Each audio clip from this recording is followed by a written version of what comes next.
Olá, estamos aqui no programa Código de Honra, programa este de iniciativa do Instituto dos Advogados de São Paulo, IASP, em parceria com o Tribunal de Justiça do Estado de São Paulo, também TJSP. Hoje estamos com a ilustre presença do Dr. Sérgio Ferraz. Como vai, Dr. Sérgio Ferraz? Tudo bem? Fabiana, tudo bem? Um grande prazer estar aqui. Ele que é um administrativista, um advogado de direito administrativo super renomado no Brasil, e, além de tudo, é ex-presidente do Instituto dos Advogados Brasileiros, entre 84 e 86, e também ex-professor titular de Direito Administrativo da PUC do Rio de Janeiro. Como vai o senhor? Tudo bem? Tudo muito bem, graças a Deus, e quero dizer da minha alegria não só por estar nesse programa, mas por esse ambiente tão bonito onde você realiza esses programas, Fabiana.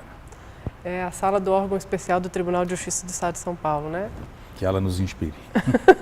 Vamos nessa. Hoje nós queremos falar um pouco de alguns assuntos, né, doutor Sérgio Ferraz? Um deles seria sobre a nova lei de licitações. Por que uma nova lei de licitações e contratos? Nós temos uma lei de licitações que vem do século passado, ela é de 93. Em 2013, a Câmara dos Deputados, o Senado Federal, iniciou o estudo de uma nova lei, supondo que a anterior não mais atendesse aos reclamos da contratação administrativa. De 13 até agora, o projeto tem caminhado por várias comissões, já está agora no Senado. A ideia é de que seria necessário melhorar a lei de licitação, mas não se tomou em conta o que precisava ser feito. Digo isso com absoluta tranquilidade. A lei 8666 é muito ruim e a ideia da adoção desse novo projeto não vai melhorar em nada esse panorama. E quais são os principais problemas da atual lei, da 8666? Os principais problemas, Fabiana, da atual lei são os mesmos problemas do projeto. Ele é, na verdade, um verdadeiro código de contratação. É uma lei de mais de 100 artigos, tal como o atual projeto também, com minúcias que são tipicamente regulamentares e que parte de uma pressuposição filosófica totalmente errada e que é repetida no projeto, que é o da desconfiança absoluta em relação aos contratantes da administração pública e aos agentes da administração pública. Em razão disso, tanto a lei atual quanto o projeto cuidam de criar uma série de empecilhos, formalidades, procedimentos, sempre com medo de que algum ato concretamente ruim ou ilegal ou ilícito ou imoral vá ser praticado. Isso nada foi realmente prevenido. Mesmo com a lei 8666 aconteceu tudo isso que estamos vendo agora. Com a futura possivelmente não será diferente. Que inovações traz o projeto em curso no Congresso Nacional? O projeto saiu com a criação de algumas modalidades licitatórias que supostamente dariam mais dinamismo ao procedimento de seleção dos candidatos aos contratos. Mas tudo isso dentro do mesmo viés, que é preciso cercar a liberdade do contratante e cercar a liberdade também dos agentes públicos que contratam. E com isso vamos chegar no final a um resultado parecido com esse. No Instituto dos Advogados nós estudamos a fundo esse projeto, fizemos comparações minuciosas entre o que existe e o que se pretende fazer, mostramos onde ele estava piorando, mostramos também onde estava melhorando e até fizemos uma alternativa. Propusemos um projeto de pouco mais de 20 artigos dizendo: isso é uma lei. A lei tem que partir dos seguintes pressupostos: igualdade dos contratantes, confiança recíproca, boa-fé absoluta e punição para quem merece. Mas a punição sendo sempre um resultado último no caso de se manifestarem desvios no processo de contratação. E que críticas o senhor faz a esse projeto? Faço a crítica de que, procurando-se melhorar o que está no sentido de aumentar o mecanismo de controle, o que se faz é somente desafiar a inteligência daqueles que burlam os contratos. É impressionante como a inteligência humana não tem limite. Se você inventa novos crivos e novas malhas, a inteligência refina-se, sofistica-se e vai descobrir novamente como ultrapassar aquelas malhas. Em vez disso, talvez fosse necessário que uma lei criasse um clima de confiança entre a administração pública e seus contratantes e buscasse exatamente a colaboração. Contrato é colaboração. Sem isso não se pode realmente chegar a um resultado positivo ao qual esse projeto seguramente não conduzirá. Em termos práticos, a gente vê hoje no Brasil uma série de obras que deveriam estar sendo realizadas e que estão paradas Sim. por problemas entre as pessoas, as empresas que participaram de determinadas licitações. E aí a gente tem, só na cidade de São Paulo, diversas que estão com esse problema. Isso surge em virtude de alguns problemas da legislação ou o que causa esse tipo de problema? Surge por várias razões, mas as mais importantes, vamos deixar as menos importantes de lado, ocorre, em primeiro lugar, por força de que existe um verdadeiro conluio entre as empresas de cada ramo, que atuam em cada ramo e que formam aqueles cartéis que se tornaram célebres agora na imprensa, oferecem condições que necessariamente não serão execuíveis, porque sabem quais são as regras do jogo e, consequentemente, apresentam propostas que não chegarão a seu termo. Essa é uma das razões. A outra das razões é que realmente não se pede do contratante a prestação de garantias. Se houvesse realmente um mecanismo securitário nas contratações, como há em vários países, seria possível, na inoperância de uma empresa ou até mesmo na extinção da empresa contratada, haveria a possibilidade do mecanismo de seguro funcionar e essas obras não parariam. Essa é apenas uma das formas possíveis. Falando um pouco sobre Brasil, e contexto político, o senhor participou da reunião do Instituto dos Advogados de São Paulo agora nessa semana e falou um pouco sobre o que tem que se passar em termos políticos no cenário brasileiro. Qual é a sua opinião sobre esse escândalo que envolveu aí um dos maiores frigoríficos brasileiros e o acordo feito na Procuradoria-Geral da República? Parto do acordo, Fabiana. O escândalo está aí, não preciso sobre ele falar, todo mundo conhece.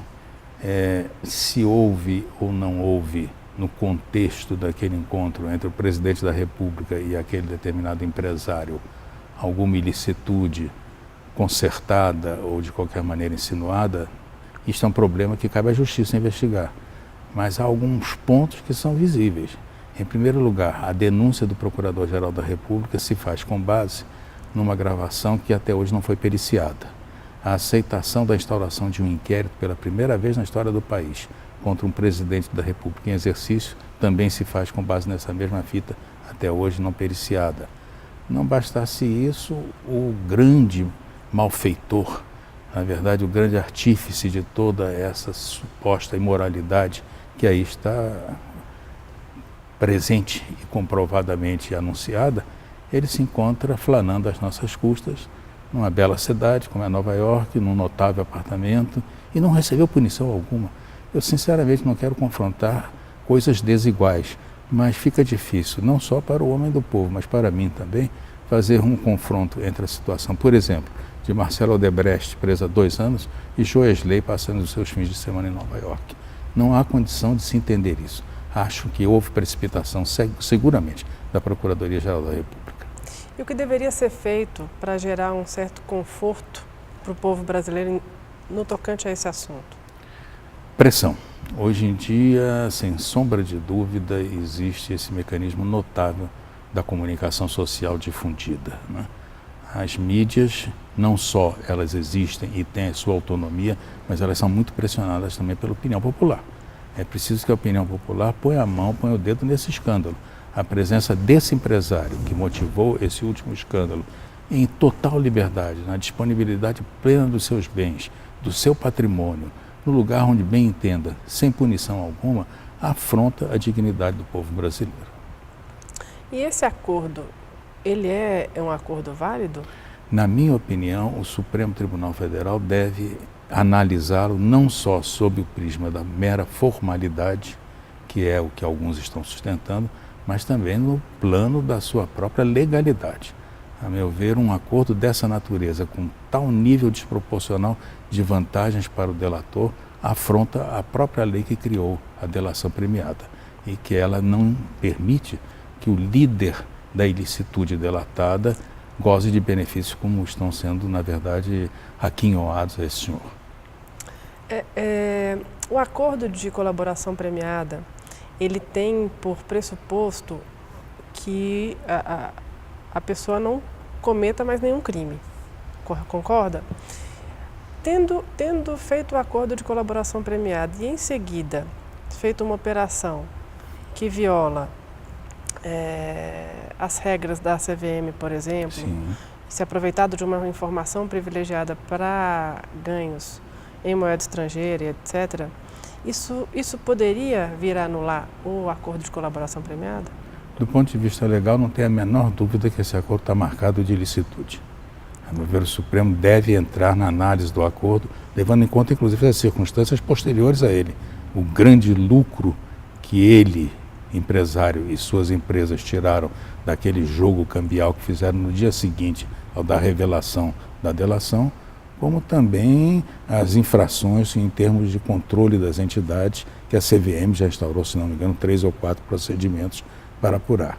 Isso mostra que realmente ele não cessou com as suas práticas ilícitas e esse acordo não deve prosperar. Agora, isso tudo também, Fabiana, um mero e pequeno parênteses, isso tudo decorre, a meu ver, de uma profunda difusão da ignorância jurídica.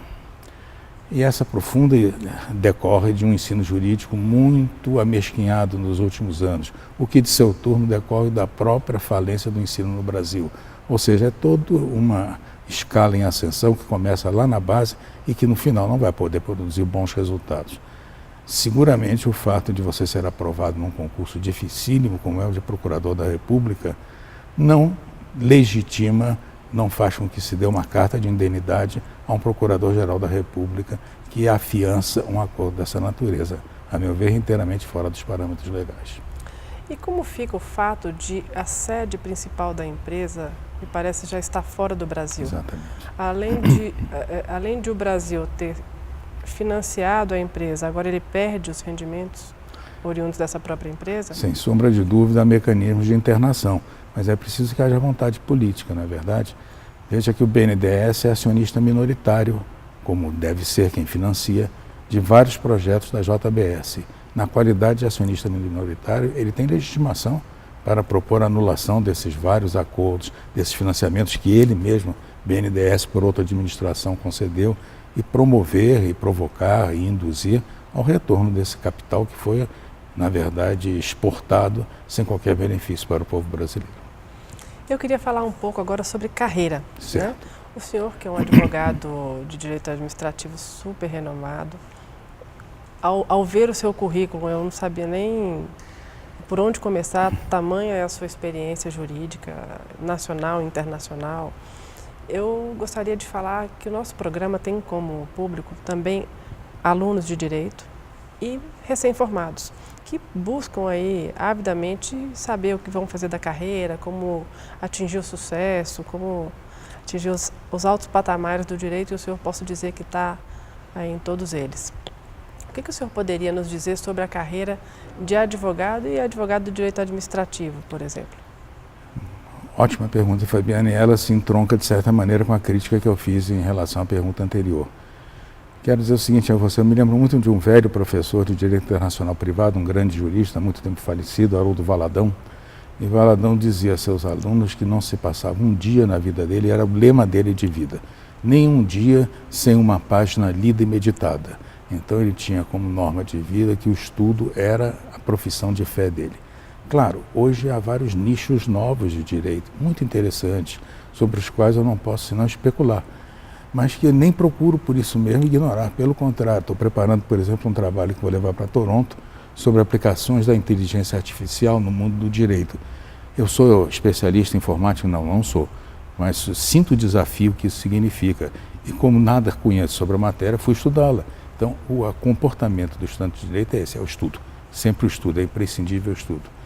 E como o direito se apresenta nesse momento do ensino do direito um tanto ou quanto depreciado ou mesmo prejudicado, acho que entidades como o Instituto dos Advogados de São Paulo têm um papel extraordinário na complementação, exatamente na possibilidade de apresentação desses novos nichos e o aprofundamento dos que já existem. Não só o Instituto dos Advogados, no campo específico do direito administrativo, por exemplo, tive a ocasião de fundar com alguns amigos a Associação Paulista de Direito Administrativo. Já temos feito, a fundação foi no ano passado, já temos feito do ano passado para cá vários seminários, vários congressos. Vamos no fim do ano fazer um congresso internacional. É imperioso que o estudante do direito não se apegue a apostilas ou às suas anotações de aula, mas que consulte a bibliografia. Nada do que nós podemos dizer hoje existiu por geração espontânea ou por criação da nossa cabeça. A gente maravilhosa que escreveu, que já morreu, esses grandes vultos também têm que ser recuperados. Vamos trabalhar em conjunto nisso. E o sucesso na carreira? O sucesso na carreira ele pode surgir, infelizmente, de duas maneiras. Uma maneira anômala e a outra que é, perdão novamente, a ortodoxa. A ortodoxa é o estudo, o nunca desanimar e o sempre ser fiel a você mesmo, procurando ser honesto em todas as suas atitudes. A busca do ganho a qualquer preço leva ao que nós estamos vendo hoje no país.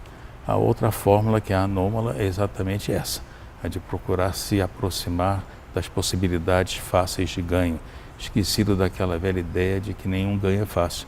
Ele sempre tem um preço, esse preço algum dia virá a ser cobrado. Se não for cobrado na vida dele, será cobrado na respeitabilidade dele. Eu acho que o maior patrimônio que um advogado pode, na verdade, cultivar, e ele tem de cultivar desde estudante, pela vida fora, encostando a barriga na barreira dos tribunais e dos cartórios, procurando realmente ler e fazer da leitura a sua grande fonte de entusiasmo pela profissão, aprimorar-se, abrir horizontes. Se ele não fizer isso, depois ele vai cobrar o preço de não ter respeitabilidade. Esse, no fim da minha vida, eu tenho 80 anos, quando chego a essa idade eu te digo, qual é o meu grande capital? Respeitabilidade, não tem mais do que isso.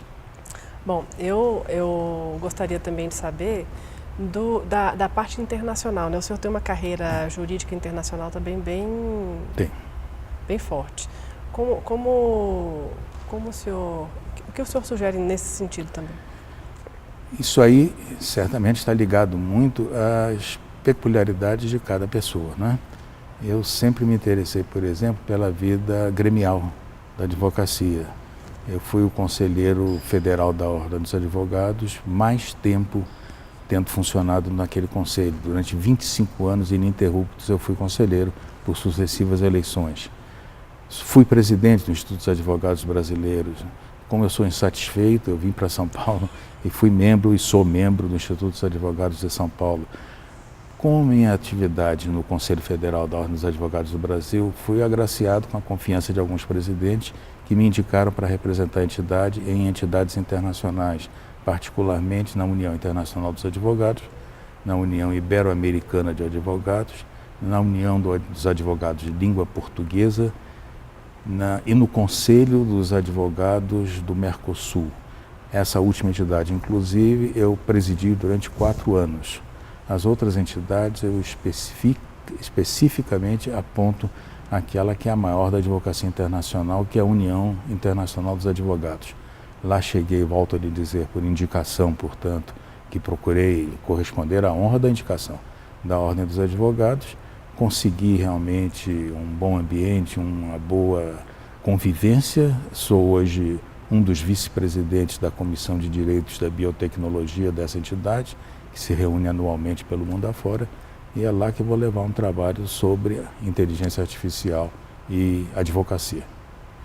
Bom, acho que não tenho nem o que falar. Primeiramente, queria lhe agradecer pela participação do nosso programa e dar os parabéns pelos 80 anos tão bem vividos, tão aproveitados, tão bom para a nossa sociedade, né? E o senhor, se quiser falar mais alguma coisa para os nossos telespectadores, fique à vontade. Fabiana, em primeiro lugar, agradecer pela oportunidade e agradecer pelo prazer de estar em sua companhia, tão amável, tão afável, tão acolhedora. Muitíssimo obrigado por isso também. Mas quero, sobretudo, dirigir-me ao jovem advogado ou ao acadêmico de direito. Fui professor até me aposentar. Fui professor durante muitos anos em muitas universidades, algumas daqui, outras até de fora do país. E o entusiasmo pelo que se faz decorre sobretudo de uma concepção. A primeira, de que não somos donos da verdade e por isso temos sempre que estudar.